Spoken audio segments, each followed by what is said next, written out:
Alright, hello everyone. I managed to get all the reels, so we can watch them now.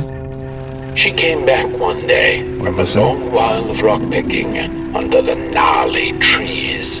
Usually the Murkle had been fond of fall and the refreshing cool of winter, but this time it had been much too long for her taste. Even the sun seemed tired, and she had all the rocks she needed, so she decided to treat herself to a long nap.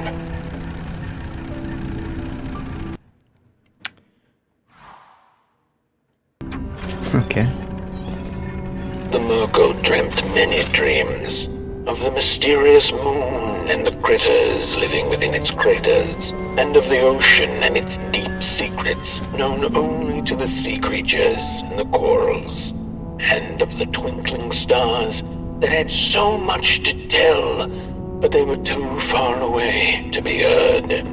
All of it intertwined in a colorful tapestry.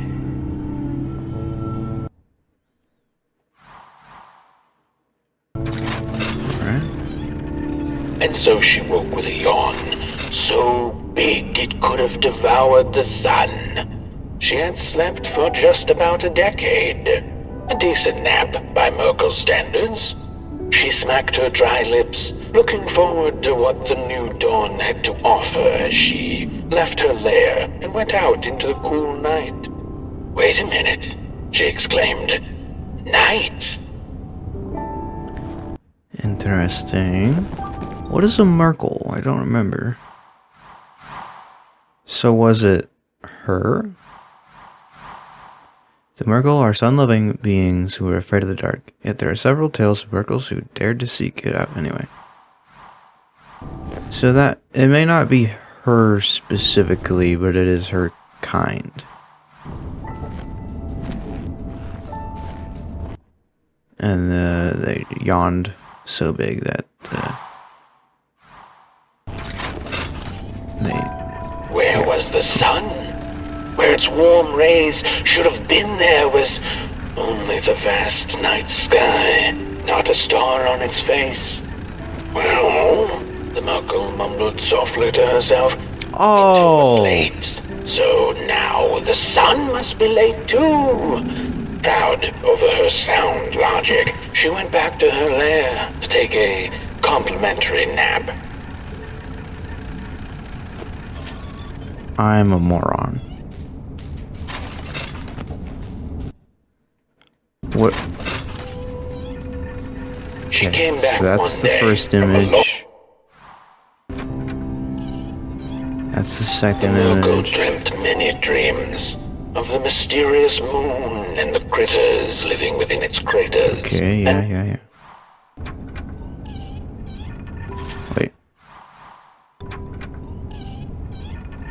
And so she woke with a yawn. Yep. So big it could have devoured the sun. She had... Okay. Glad I figured this out. The Murkle had taken a nap that had lasted 2 decades.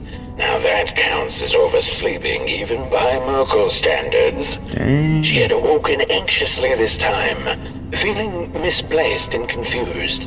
The confusion grew further into panic when she was greeted not by the sun's life-giving caress, but once again by the silently mocking night sky. Uh-oh.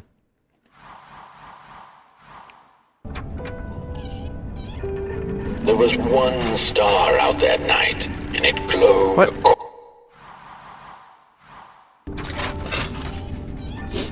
There was one star out that night, and it glowed a cold red.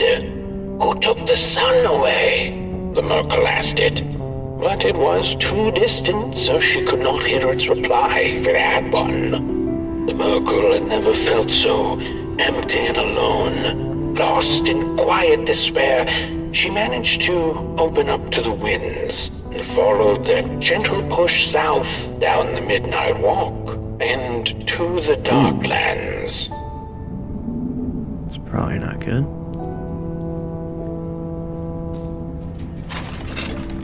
Okay. That was 6, I think. Along the walk, she met the old soul fisher with whom she'd shared many a teacup in her days. Is that the Murkle I see? Another decade, another teacup, eh? He chuckled, but the Murkle sure wasn't in the mood to discuss teacups. Who took the sun away, soul fisher? Surely it wasn't caught by your hook.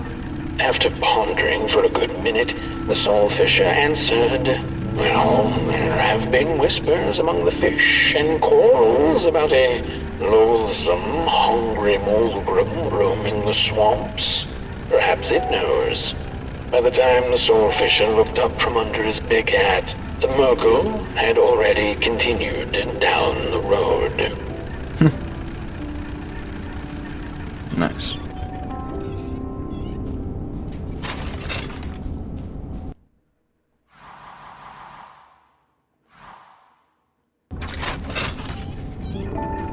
After a long while of following oversized snail-like tracks in the mud, trudging deeper and deeper into the mushroom-ridden swamps, the Murkle heard a harrowing howl.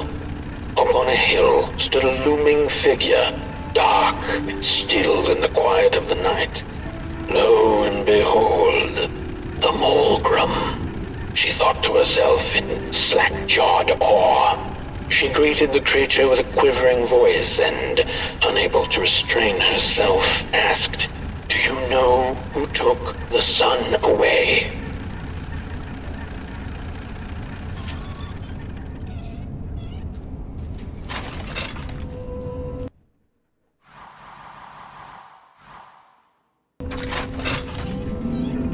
Oh, Talking God. to monsters had never been any Murkle's forte, but this meeting proved spectacularly disastrous.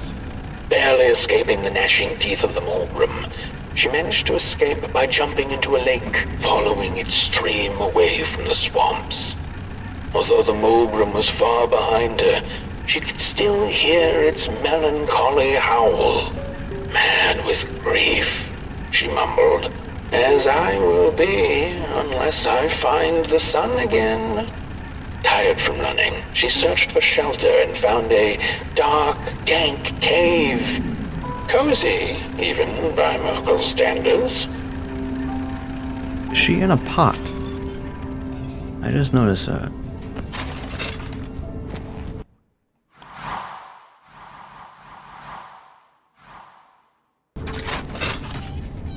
Ooh. The wind blew cold in the cave, its whispers strangely soothing to the Murkle. As it turned out, the whispering belonged to a pack of starving crawlers who had begun circling her, their language known only to the dark itself. "What are you searching for, little limb tree?" they sounded in guttural unison. "These are dark days, and your kind does not belong anymore." The Murkle gathered her courage. "I am looking for the sun. I know you crawlers eat fire for dinner. Did you eat it?" They sniffed her lantern hungrily, and instinctively, she offered its flame to them. Huh. I don't know that's necessarily a good idea.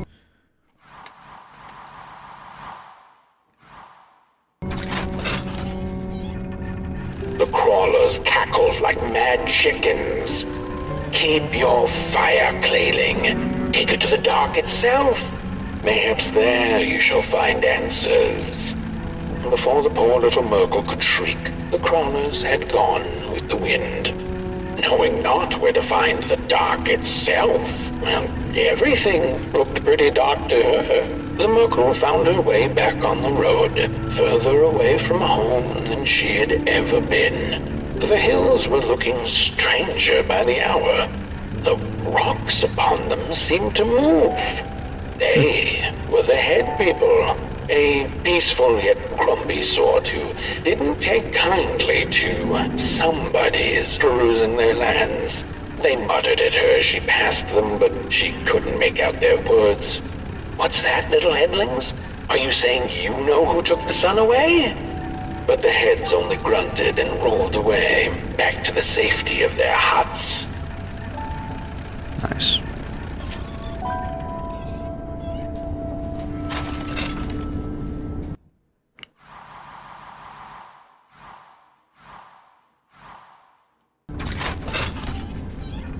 The road went on, and the shadows grew all around her. Was this the dark itself?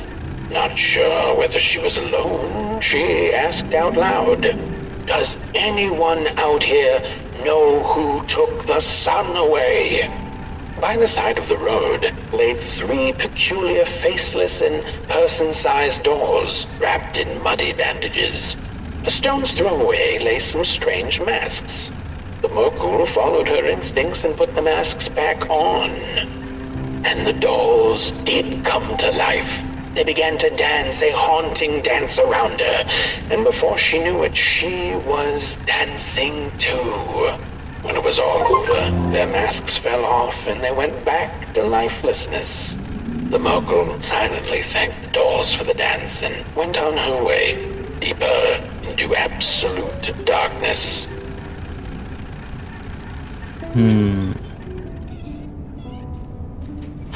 I don't remember one of the things having a match on his back. Or a matchbox on his back. Before she knew it, the little Murkle, lost and tired, came to stand before the dark itself with a burning question clenched in her fist. She felt like punching the dark with it, screaming it out like the howling Morgrim, laughing it out like the starving crawlers who had nothing left to eat but the hope of others. Who took the sun away? It then asked the Murkle. Its voice sounded like a dark forest, deep and ancient. It wasn't you, the Murkle retorted. You're its complete opposite. Surely you must be the reason it's gone. The dark then replied, I am but the absence of light, not its adversary. Light is because I am. How could I possibly hold it in my possession? The Murkle felt her anger fade. She understood little besides one thing, that the darkness was not behind the missing sun, nor her suffering. I think that was the first time the dark has ever spoken before.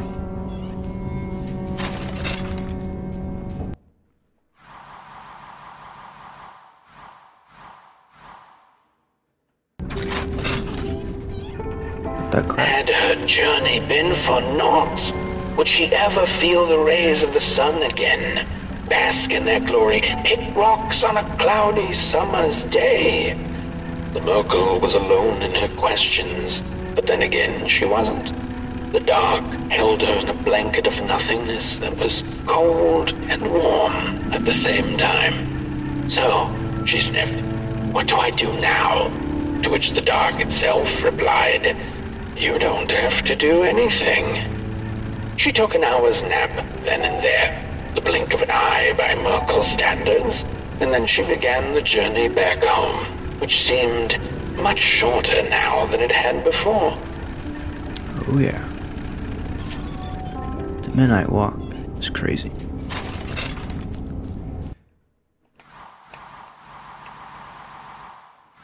Alright. Back home on her hill, memories of the Murkle's many encounters along the way came circling back into her mind. None of her new acquaintances had been able to answer her burning question, but they hadn't been a waste of time either. She knew not if the sun would return tomorrow, in another decade, century, or never. She knew now, however, that she didn't need to know. She had the dark, and in it, anything seemed possible. So busy with her search for answers, ever since she'd left home, she'd completely forgotten to look up. The stars twinkled in the night sky, and there were so many, and they kept her good company. If only a little rock-picking Murkle could know that the seemingly tiny stars or in fact thousands upon thousands of suns. It's true. The end. The end. So, let me check. It was her that took the sun away, right? Wait, not this one. This is this one. And so she woke with a yawn, so big it could have devoured the sun. She had slept for just about a decade. A decent nap. So it was her that took the sun away. Interesting. The only thing left I need are the 4 vinyls, which I'm not gonna record me getting those, but once I get those I'll have every achievement. And yeah, so that'll be cool. This is the end of the series. If you guys enjoyed, let me know like always. The next game I'll be playing should be Doom the Dark Ages. And then after that, who knows?